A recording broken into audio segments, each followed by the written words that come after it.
anything like anyone expects. What if the accounts of Atlantis having...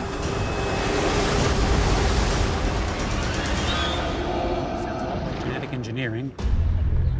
So you actually have 10 kingdoms for Atlantis, the one central kingdom. Sandy, thank you very much. I appreciate that. Happy travels. Thank you. Okay, man.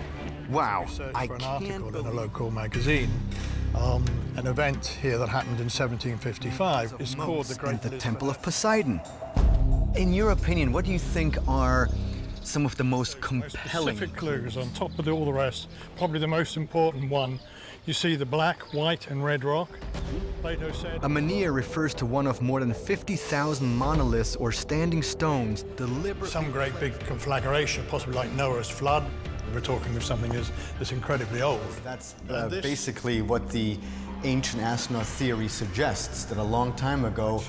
I can't wait. What else are you going to show me?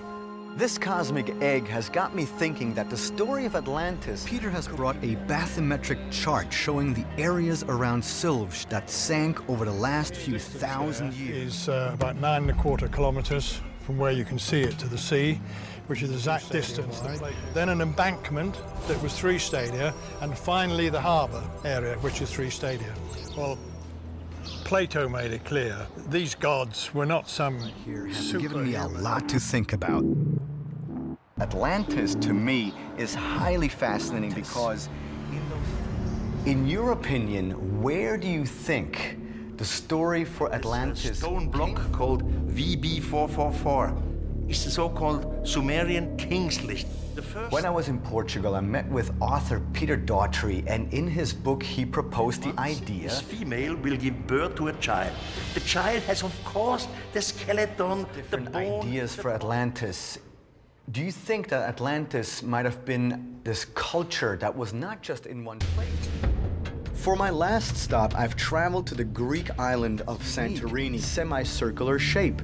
But although it certainly bears a similarity to Plato's description of it, the ruins of Akrotiri clearly show evidence of advanced architecture.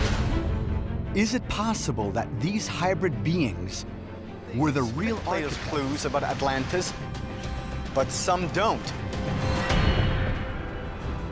Further down the mountain, I met once again with writer Jonathan Bright and discovered that he had something quote-unquote sacred happened up here a very long time ago.